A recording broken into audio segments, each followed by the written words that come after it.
जब कोई इंसान हर हद पार कर जाए, तब सच की जीत ही सबसे बड़ा तमाचा बन जाती है। यही हुआ अनिका के साथ।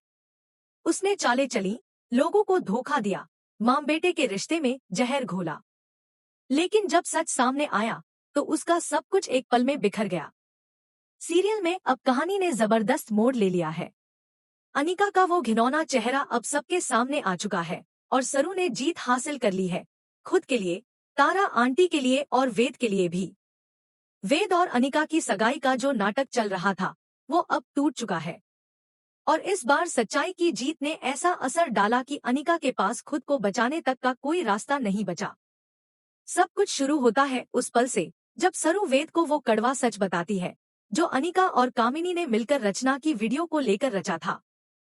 सरू साफ साफ कहती है कि तारा आंटी यानी वेद की माँ मजबूरी में है, उन्हें ब्लैकमेल किया जा रहा है। और जो कुछ भी हो रहा है, उसके पीछे अनिका का ही हाथ है।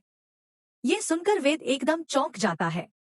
उसे समझ आता है कि जिसके साथ वो पूरी जिंदगी बिताने का सोच रहा था, वो असल में झूठ और धोखे की दुकान है।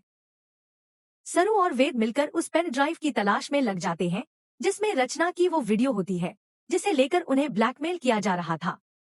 आखिरकार उन्हें वो पेन ड्राइव मिल जाती है और बिना वक्त गंवाए वेद और सरू मिलकर उस वीडियो को हर जगह से डिलीट कर देते हैं। अब वो वीडियो न अनिका के पास है, न कामिनी के पास, और न ही किसी और के पास। अब कोई सबूत नहीं बचा जिससे तारा आंटी को ब्लैकमेल किया जा सके। तभी कहानी में आता है सबसे बड़ा धमाका। घर के बीचों बीच सबके सामने रचना बोल पड़ती है, वो सच जो अब तक दबा हुआ था। वो बताती है कि कैसे अनिका तारा आंटी को मानसिक रूप से परेशान कर रही थी, उन्हें ब्लैकमेल कर रही थी, और किस तरह उसने तारा आंटी को बेइज्जत करने की कोशिश की। रचना की बात सुनकर सब दंग रह जाते हैं। और इसके बाद सरू सामने आती है, पूरे आत्मविश्वास और सच्चाई के साथ। वो सबके सामने अनिका का पर्दाफाश करती है। वो बताती है कि कैसे अनिका ने चालें चली, कैसे उसने रचना की वीडियो का गलत इस्तेमाल किया, और कैसे उसने वेद और उसकी मां के बीच गलतफहमी फैलाने की साजिश रची। ये सुनकर अनिका को जैसे करंट लग जाता है। वो गुस्से से पागल हो जाती है। अब उसका झूठ और उसकी प्लानिंग सबके सामने आ चुकी है। उसके पास कुछ कहने को नहीं बचा। वो बस चिल्ला रही है, लड़ रही है, और कोशिश कर रही है कि किसी तरह हालात को पलट दे। लेकिन इस बार किस्मत उसका साथ नहीं देती। गुस्से में वो सरू के पास आती है और उस पर हाथ उठाने वाली होती है।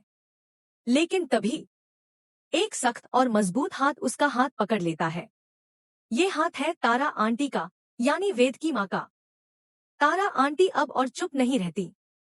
उन्होंने सब देख लिया है, सब समझ लिया है। वो अनिका से साफ कहती है, बस बहुत हो गया, अब और बर्दाश्त नहीं करूंगी मैं। जितना तूने किया, अब तक सब चुप थे, लेकिन आज मैं जवाब दूंगी। और वो देती है एक जोरदार जवाब। अब अनिका को सब कुछ मुंह पर सुनना पड़ता है। अनिका के चेहरे पर अब डर है। वो जो हमेशा अपने नकाब में रहती थी, आज उसके चेहरे से हर परत उतर चुकी है। वो एकदम अकेली पड़ जाती है। वेद भी अब चुप नहीं रहता। वो सबके सामने अनिका से रिश्ता तोड़ देता है। वो कहता है, मैं अब तुमसे कोई रिश्ता नहीं रखना चाहता। तुमने सिर्फ धोखा दिया, दर्द दिया और अपनों को तोड़ने की कोशिश की। ये सुनकर अनिका टूट जाती,